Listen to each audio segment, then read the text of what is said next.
പാണക്കാട് കുടുംബത്തിന് ഓണാശംസ നേരാൻ ഇത്തവണ മന്ത്രി കടന്നപ്പള്ളി രാമചന്ദ്രൻ നേരിട്ടെത്തി. മലപ്പുറത്ത് മറ്റൊരു ചടങ്ങിൽ പങ്കെടുക്കാനെത്തിയതായിരുന്നു മന്ത്രി. മന്ത്രിയെയും നേതാക്കളെയും പി കെ കുഞ്ഞാലിക്കുട്ടി, മുനവറലി ശിഹാബ് തങ്ങൾ എന്നിവർ സ്വീകരിച്ചു.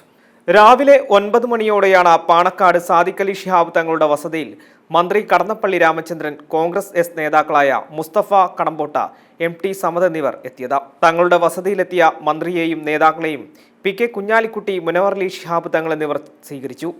തുടർന്ന് അരമണിക്കൂറോളം തങ്ങളുമായി കുശലാന്വേഷണം നടത്തി.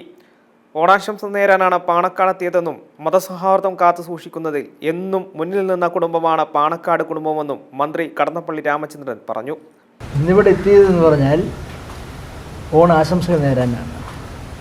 ഓണം മതസാഹോദര്യത്തിൻ്റെയും സൗഹാർദ്ദത്തിൻ്റെയും ഒക്കെ ആത്മഭാവം നിറഞ്ഞു നിൽക്കുന്ന ഒരു ചൈതന്യത്തിൻ്റെയുമാണ്.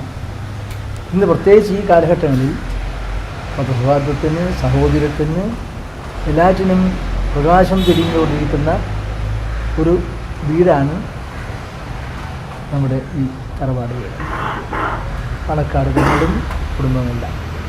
അപ്പോൾ ആ ഓണാശംസകൾ ഇന്ന് ഏറ്റവും പ്രാധാന്യമർഹിക്കുന്നു. മതസാഹോദര്യം, സൗമനസ്യം, മാനുഷികത, മനുഷ്യത്വം എല്ലാം കൂടി ചേർന്നിട്ടുള്ള മതേതരത്വത്തിൻ്റെ ആത്മബോധം പ്രകാശനം ചെയ്യുന്ന ഒരു ചടങ്ങ് കൂടിയാണ് ഓണമെന്നതുകൊണ്ട് അതിന് ഇവിടെ എത്തിച്ചേർന്നു. സാധാരണ ഇവിടെ പല പരിപാടികൾ വരുന്നതാണ്. അങ്ങനെ വന്ന് ആ ഹൃദയം നിറഞ്ഞ ഓണാശംസകൾ നേരാനും എല്ലാവിധ മംഗളങ്ങളും നേരാനും വേണ്ടിയാണ് ഞാൻ.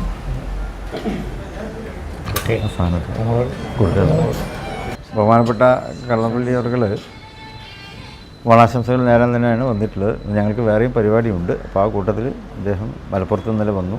ഇന്നലെ തന്നെ പറഞ്ഞിരുന്നു രാവിലെ അവിടെ വരുന്നുണ്ട്, ഓണാശംസ നേരാൻ വരുന്നുണ്ട്. അതിന് സന്തോഷമുണ്ട്. പതിവായി അദ്ദേഹം ഫോണിലൂടെയും മറ്റും ഓണാശംസകൾ, ക്രിസ്മസ് ആശംസകൾ, പെരുന്നാൾ ആശംസകൾ ഇതെല്ലാം നേരാറുള്ളൊരു വ്യക്തിയാണ്.